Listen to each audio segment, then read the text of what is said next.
তাকে সম্মুখে আনবো, বিচার নিশ্চিত করবো। এছাড়া কৃতজ্ঞতা জানাই, ধন্যবাদ জানাই যে আপনারা 12ই ফেব্রুয়ারি নির্বাচনে আপনারা ভোট কেন্দ্রে গিয়েছেন, ঝাপলাকলির বিজয়কে আপনারা নিশ্চিত করেছেন, 11 দলের বিজয়কে আপনারা সুনিশ্চিত করেছেন। এজন্য মহান আল্লাহ তাআলার কাছে এবং আপনাদের কাছে আমি কৃতজ্ঞতা জানাই। আপনারা আমাকে নতুন প্রজন্মের একজনকে সুযোগ দিয়েছেন। আগামী 5 বছর আপনাদের সুখে দুঃখে যে কোনো বিপদে আপদে আপনারা নাহিদ ইসলামকে সাথে পাবেন। এবং এই আপনাদের প্রতি আমাদের যে ওয়াদা ছিল যে আমরা সন্ত্রাস, চাঁদাবাদ, মাদক মুক্ত ঢাকা 11 বিনির্মাণ করব, আমরা ইনশাল্লাহ আগামী 5 বছরের মধ্যে সেই প্রতিশ্রুতি আমরা রক্ষা করব। আপনাদের সহযোগিতা আমরা চাচ্ছি। আপনাদের এলাকার রাস্তাঘাট থেকে শুরু করে যে কোনো ধরনের নাগরিক সুবিধায় আপনারা সবসময় পাবেন। আমরা নিয়মিত আপনাদের সাথে যোগাযোগ করব। এখানে 11 দলের যারা প্রতিনিধি, জামাত, এনসিপি, তাদের সাথে আপনারা যোগাযোগ রাখবেন এবং চাঁদাবাজি, সন্ত্রাস, মাদকের বিরুদ্ধে আমাদের জিরো টলারেন্স। কোন রাজনৈতিক দলের নামে আমরা এটাকে অ্যালাউ করবো না এই এলাকায়। এবং থানায় গেলে আপনারা যাতে ব্যবস্থা পান, যে কোনো অভিযোগ করলে জিডি করতে গেলে বা আপনারা যাতে কোনো হেনস্থার শিকার না হন, থানা পুলিশ যাতে আপনাদের পক্ষে, জনগণের পক্ষে কাজ করে, এটা আমরা নিশ্চিত করব। যদি কোথাও আপনারা ব্যাঘাত দেখেন, কাজ না করে, আপনারা আমাদের সাথে যোগাযোগ করবেন। আমরা আপনাদের সাথে থাকবো, আপনারা আমাদেরকে সহযোগিতা করবেন। ইনশাল্লাহ আমরা নতুন বাংলাদেশের যে যাত্রা শুরু করেছি, সমগ্র বাংলাদেশে আমরা সুযোগ পাইনি, কিন্তু ঢাকা 11 যেহেতু আমাদেরকে সুযোগ দিয়েছেন, আমরা সেই সুযোগ কাজে লাগাবো।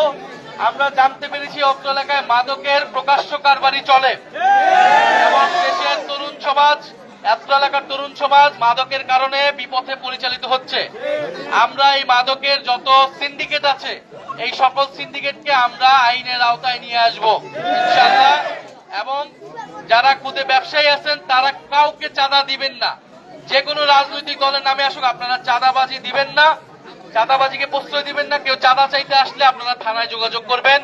ইনশাল্লাহ আপনাদের সাথে দোয়া রাখবে এবং এই পরিবারের পাশে আপনারা থাকবেন। এই পরিবার, ওনারা এখন খুবই দুঃখ কষ্টের মধ্যে আছেন। একটা ছোট শিশু আপনারা জানেন মারা গিয়েছেন।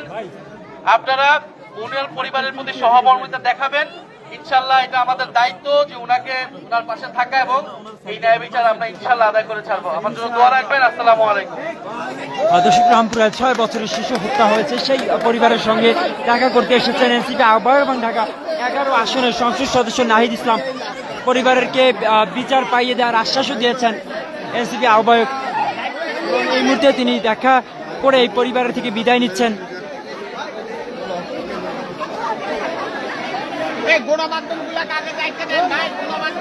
সামনে থেকে সাইড করে দেন।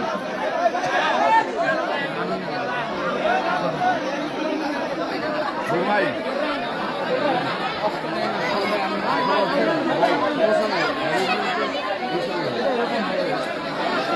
এই এলাকার হিসেবে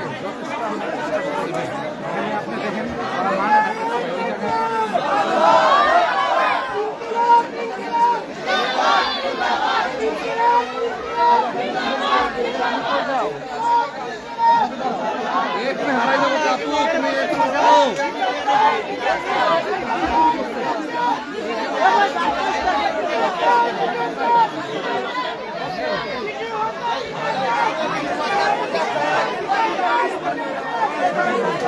দেখি